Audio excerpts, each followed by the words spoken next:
Welcome to BNEWS Weekly. I'm Phil Gallagher, along with BNEWS Director Rich Hosford, BNEWS reporters Tad Stefanak, John Vias, and Robert Paris. Thank you for joining us. Two men have been charged with possession with intent to distribute marijuana illegally, and the drugs were located with the help of a police canine. Chief Michael Kent reports that Burlington Police charged and arrested Tuan Dang, 32 of Pelham, New Hampshire, and Darren Lewis, 39 of Quincy. Both were charged with possession of a Class D substance with intent to distribute, distribution of Class D substances, marijuana, conspiracy, and money laundering. According to police, at approximately noon on Friday, May 1st, members of the Burlington Police Department Division were conducting a surveillance in the area of Old Concord Road following a tip of suspicious activity. Detective Sergeant Matt Leary and Detectives Paul Glazier and Al Gagney observed two males, later identified as Dang and Lewis, meet in an area parking lot and conduct what was believed to be a drug transaction. Detectives approached the subjects and began an on-scene investigation.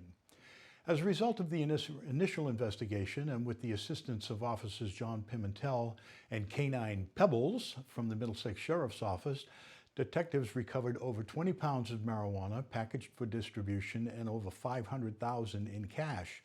The amount of marijuana recovered has an estimated street value of between $80,000 and $100,000. Dang and Lewis were issued a summons to appear in Woburn District Court to be arraigned at a later date. Of course, all allegations are innocent, or defendants are innocent until proven guilty. The COVID-19 pandemic has caused a lot of economic hardship to a lot of people. In Burlington, there are a number of organizations working hard to help those in need, and this includes Help Us, the group with a mission of connecting those who need help with those with the resources to offer it. Today, we are joined by Help Us member Kate Munn for an update of what the organization has been up to.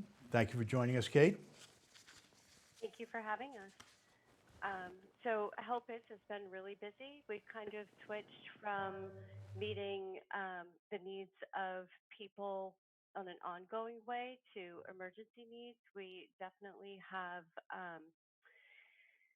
we can't really take a lot of donations right now, but there is a huge need, mostly in the area of personal protective equipment for healthcare workers and people who are working in homeless shelters, also people working with foster youth, and then also food, emergency clothing, that sort of thing. So we have really had to get creative because we can't take the sorts of donations that we usually do due to concerns about them being contaminated with the virus. So we have an Amazon wish list that's been hugely helpful to us. And then we are providing food on a pretty regular basis to a number of local families.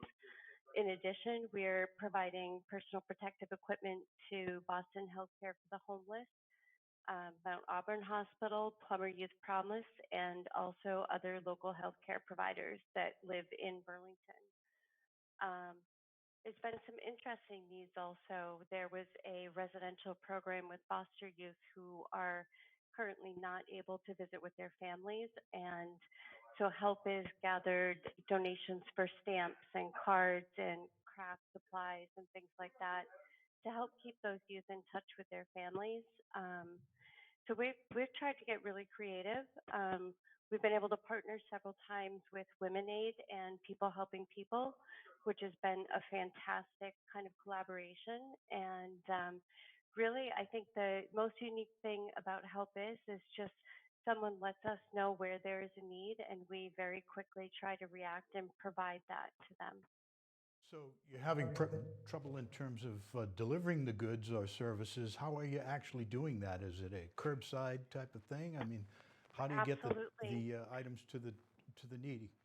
So we have a number of families that are in need of food, diapers, formula, things like that. And what we do is actually drop it off right at the curbside. So we will have things. Right now, we're only accepting donations of items that are immediately needed. And then we wipe those down, we put them in the car, we drive them over to whoever needs it and drop them off without any contact. As far as the Amazon wish list, those go directly to one location and then are distributed again through contactless delivery that way. And how can people get in contact with you to join, etc.? Absolutely. So our Amazon wish list is on the Help Is Facebook page and also on the website.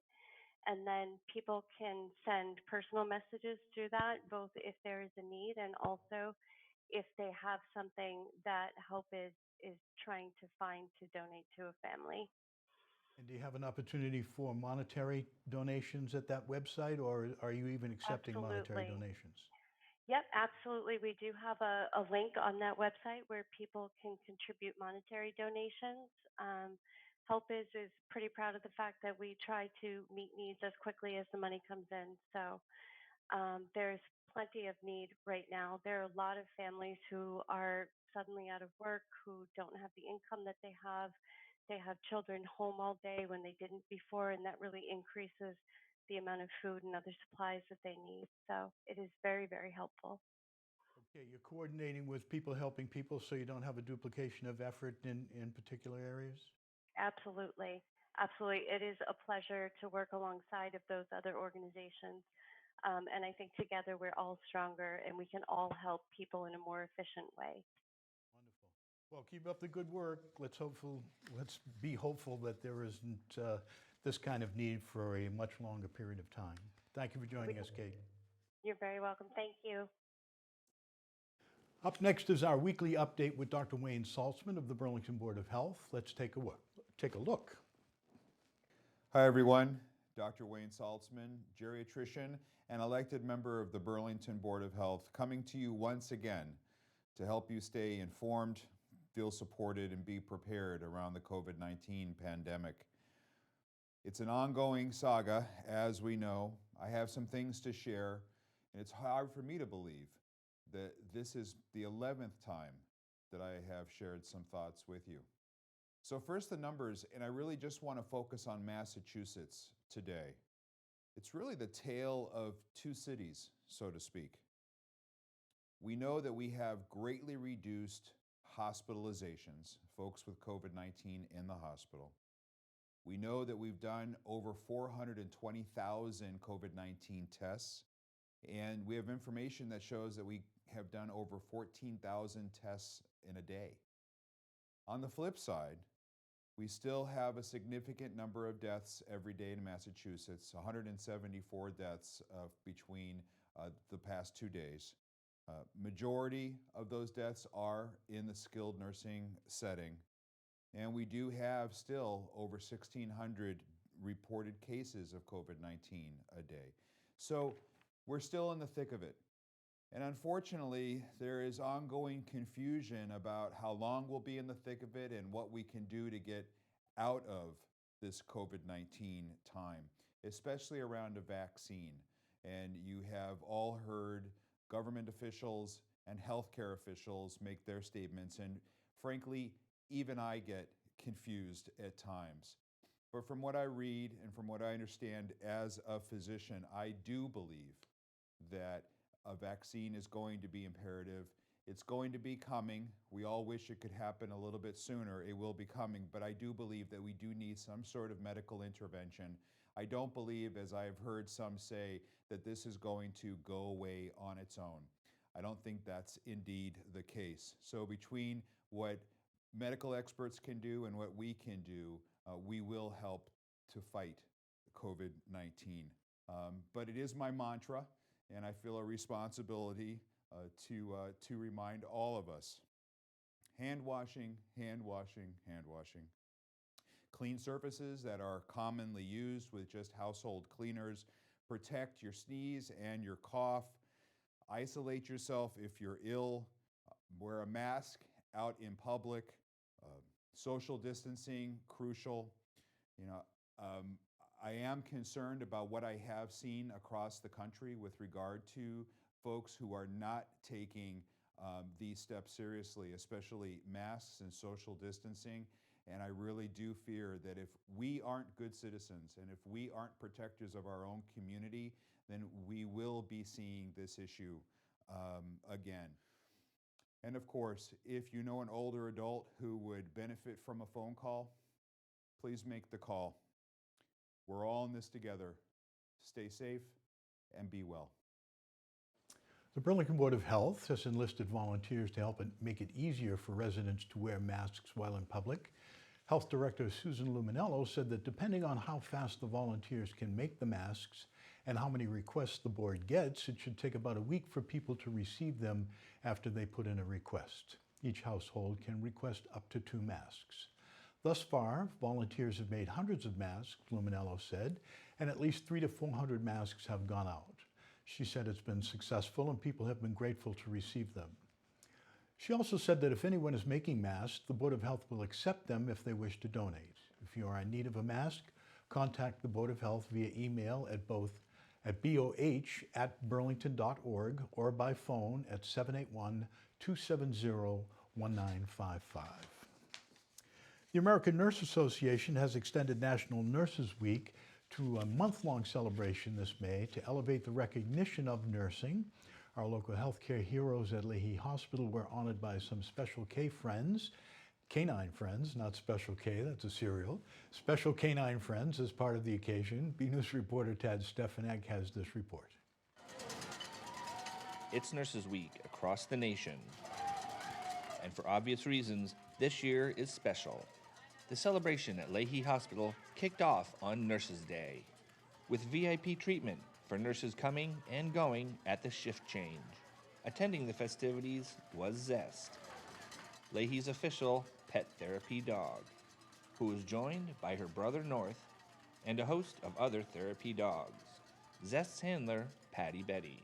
For the first day of Nurses Day to kick off the week, it was a special thing, and I'm glad that we were able to get down there for them for that, because it was a nice surprise for them. This is a time when they really need the dogs, and they can't have the dogs. They're all feeling that absence of them. Zest hasn't been allowed in the hospital since the COVID crisis began. She's kind of a little bit out of sorts. She likes to be a working girl. She has been a working girl, and so it's a little different for her. She went right up to some of her very special people and knew them, and then they couldn't pet her. That's a familiar, turf for her a few times a week, and now no one's cuddling, no one's petting. And as soon as I think they let visitors come back in to see patients, they probably will reactivate the therapy dogs. It's a lovely place with wonderful people. So she's found her family there. Patty was also the center of a mystery at Leahy Hospital regarding this piece of artwork. As you know, it's been difficult in there for a few weeks. So I thought, I've done them before. I'll just, do a mural. And I had some extra canvas here. So I worked on that for a couple of weeks at home. So I talked with Eric, who's the head of security, and I said, listen, would you just take this for me? I'm not going to come in, but, I'll just give it to you and we'll just put it up. You just put it up anonymously and we'll be good. When I got home, 1 hour from their door to my door, and I opened up Facebook and it was on there. They had already taken a picture and who did this. He posted who it was in detail, Zest's mother. They've texted a lot and a lot of people have called and everybody likes it. So, it makes you feel good. People enjoy it. Nurse appreciation takes on a new meaning as they become the boots on the ground in the fight against COVID. They really enjoyed it a lot. A lot of them texted how much they walked out and they got teary-eyed because people were singing and dancing and dogs were looking at them. So it was kind of nice. From outside the East Lobby at Leahy Hospital, I'm BNews reporter Tad Stefanek. Despite all restaurants being reduced to takeout and delivery and much of the economy shut down, there are still signs that people are looking to the future. One such sign was that a proposal for a new restaurant was before the planning board last week. The business in question is the New York-based Parm, an Italian restaurant with 4 locations in New York City. This would be the first location outside of that area. The applicant proposes the development of the restaurant within the Burlington Mall along the westerly portion of the former Sears footprint adjacent to the village of the Burlington Mall. Parm is a full-service restaurant offering classic Italian fare in a casual setting. The restaurant would have 166 seats, including 46 outdoor patio seats. The restaurant is best known for its chicken parmesan and has many positive reviews online. Despite the enthusiasm, because of a decision not to approve projects in the same meeting, they are first presented while conducting meetings via video conference. The board, by default, postponed a vote of approval. The hearing was continued by a unanimous vote to May 21. The Burlington Youth and Family Services continue to provide much-needed services despite town offices being closed. According to the town website, Burlington Youth and Family Services provides a range of services designed to improve the quality of life for Burlington families with children, adolescents, and young adults. Executive Director Christine Shruhan said they have been doing counseling over teleconference and phone and remain a resource to those who need it. She added they have had many people call to talk about stress and anxiety and their children are feeling due to the COVID-19 pandemic. Along with counseling, BYFS also offers services that include helping people navigate town, state, and federal forms and connecting with needed assistance. This includes helping people enroll for unemployment benefits, getting state funding to pay utilities, and connecting with charity organizations like People Helping People and the Salvation Army. If you are in need of these services or counseling, Shruhan says to give them a call. Youth and Family Services can be reached by phone at 781-270-1961 or by email at byfs@burlington.org. BNEWS reporter Robert Paris spoke with Parks and Recs Director Brendan Egan about how they are adapting to the current situation. In our edition of BNEWS Weekly Parks and Rec Update segment, let's have a look. The Burlington Parks and Recreation Department has been working to ensure every one of their staff members are staying safe and healthy during this time of uncertainty. This week I spoke with Parks and Recreation Director Brendan Egan in our first installment of the Parks and Recreation COVID-19 update. As summer approaches, the department is taking extra precautions based on the state's COVID-19 data and what the CDC guidelines insist. I'm going to use this a lot, going back to the governor's guidance on what type of groups can gather. If we have to do some of it virtually, we'll be prepared to do that. But if it's something that we can do, in person and we can use a larger room and separate people, maybe we do that as well, keeping people distant. A variety of parks and recreational facilities will have safety protocols for everyone in the community. These signs will be out in our parks, and it's about physical distancing.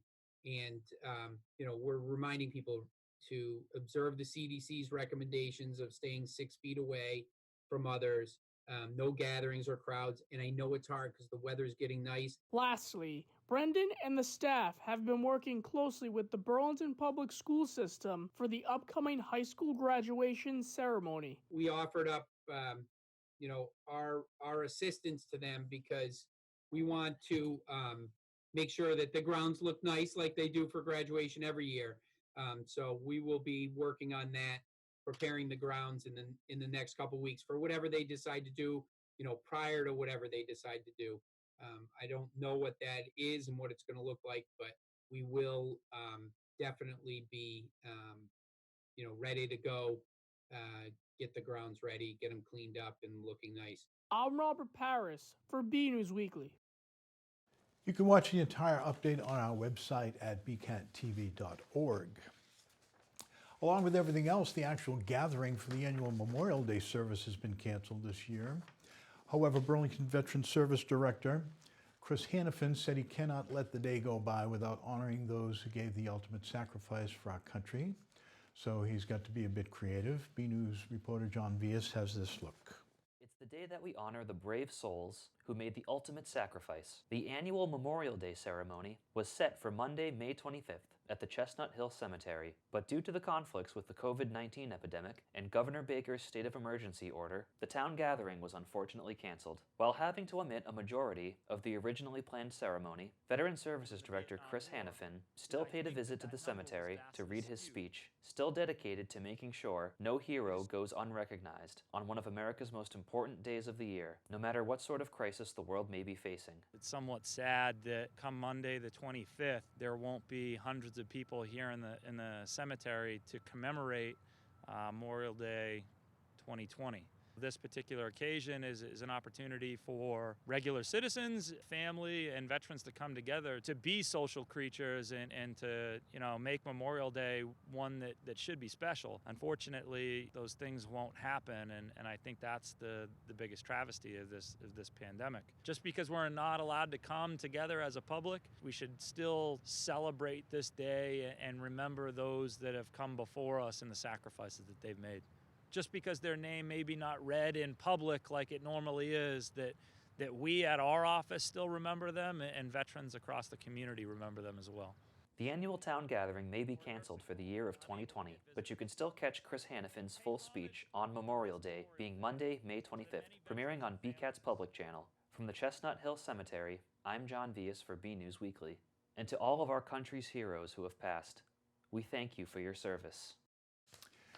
It was a lucky turn of events that Burlington High School Principal Mark Sullivan stopped by the school on Saturday. Otherwise, water damage from a broken pipe in the building's HVAC system could have been a lot worse. He said when he arrived, he heard a lot of commotion and found water leaking from the ceiling down the gym stairs. He said a pipe that appeared connected to the HVAC system on the roof had burst and was leaking into the bottom portion of the school where the gyms and locker rooms are located. He said the majority of the water ended up in the wooden gym, but also spread to the wrestling room, the girls' locker room, and the fitness room. The response was quick and professional. Sullivan said the custodial and maintenance crews were there quickly to turn off the water and get as much of the water off of the floors as they could. Since the initial cleaning, a remediation company has been on scene running dehumidifiers. Sullivan said that they will likely continue for a few weeks, at which point they'll be able to call in the school's insurance company to do an assessment of the damage. Finally, Principal Sullivan said the problem appears to be with the HVAC system, which has been a long-standing issue that they have petitioned the state to help fund a replacement for a number of times and have been denied. Burlington High School seniors Bridget Concession and Caitlin Ganshert had their classmates make home videos with messages to their teachers after the schools were closed, and they put them all together. BNews Director Rich Hosford spoke to them about the video and about their feelings on having their senior year cut short. Let's have a look.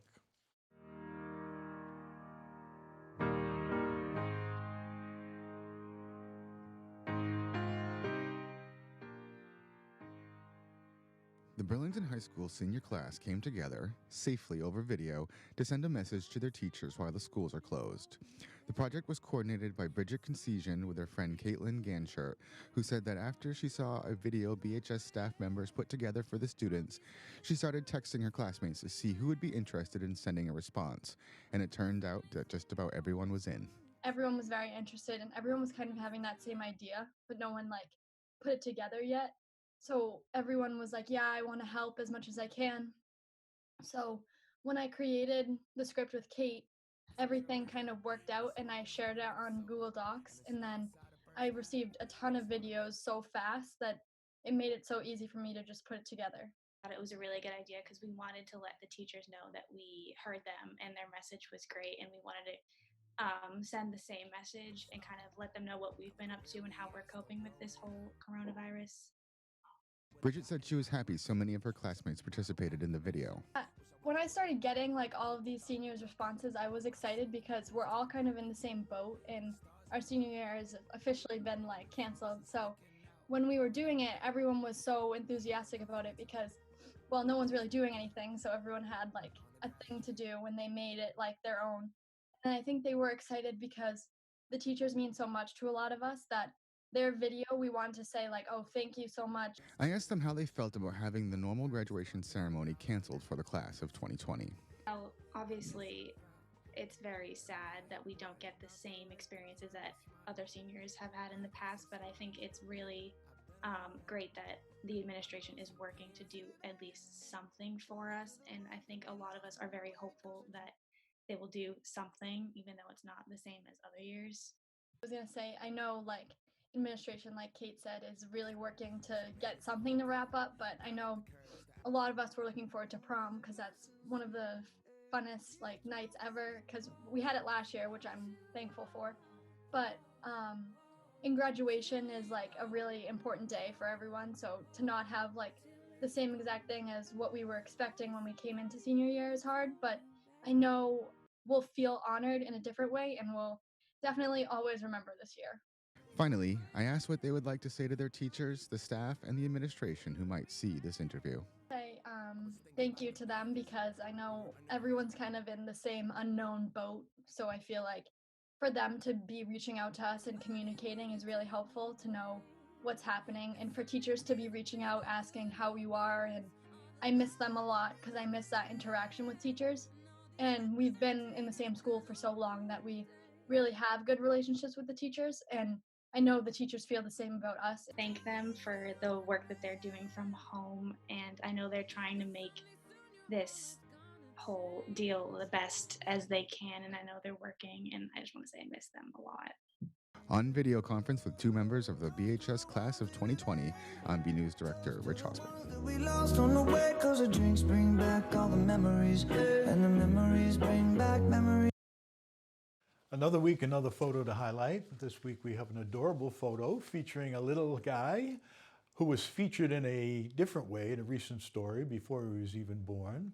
It was sent in by Liz and John Clancy and shows their newborn son, Johnny Clancy, who was born on May 6th, and 6 pounds, or at 6 and 20 and a half inches long. And I don't know how that works out, but weighing in at 6 pounds, 3 ounces.